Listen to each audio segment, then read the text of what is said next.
nanyuze muri iyi mihanda ntamuntu n'umwe ufata ukuboko, nize kudota umutima wanje iyo nijoro ryabaga rikonje, ariko ntukifate ngaho ugutuza konje rukwishira mu mwanya abandi cyangwa woba. Inkovu yose mfite niyo mpamvu ngiri hano, utekereza ko ndi njyenyine, ariko ndakomeye kuruta uko ubona. Inkuru yanje ntabwo yanditswe n'abagerageje kumvunagura, kubera ko ndi imfubyi ntibisobanura ko ushobora kunkorera icyo nshaka. Ndimo ndahaguruka mu gicucu, ndimo kuba uwo nagombaga kuba, kandi niba utegereje ko ngwa mu gahinda, ugomba kumenya ko nzarangira ejo ndangiza ubwoba n'iminyururu n'ububabare. Ndahagaze neza nanone,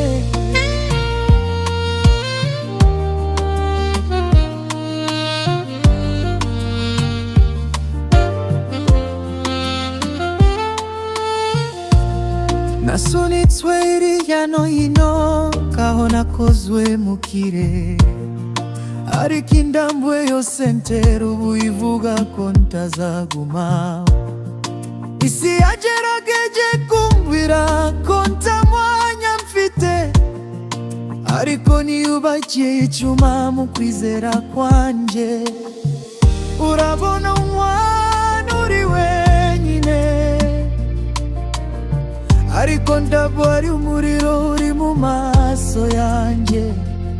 Nize guhindura ibikomere byanjye, isezerano ko nzazuka,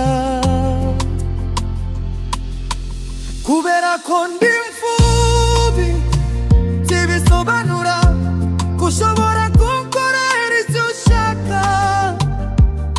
Ndimo ndahaguruka mu gicucu, ndimo kuba uwo nagombaga kuba, kandi niba utegereje ko ngwa mu gahinda, ugomba kumenya ko nzarangira ejo nidije n'ububabare n'ugushirikanya n'isoni.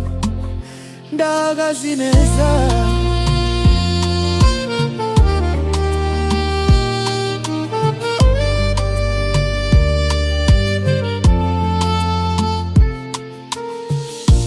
ndamvugo zivuga mu mwijima, ndamvugo zisubira inyuma. Ndasubiza inyuma izina ryanje, ijwi ryanjye, indirimbo yanje. Nagombaga guhagarara nkomeye igihe cyose,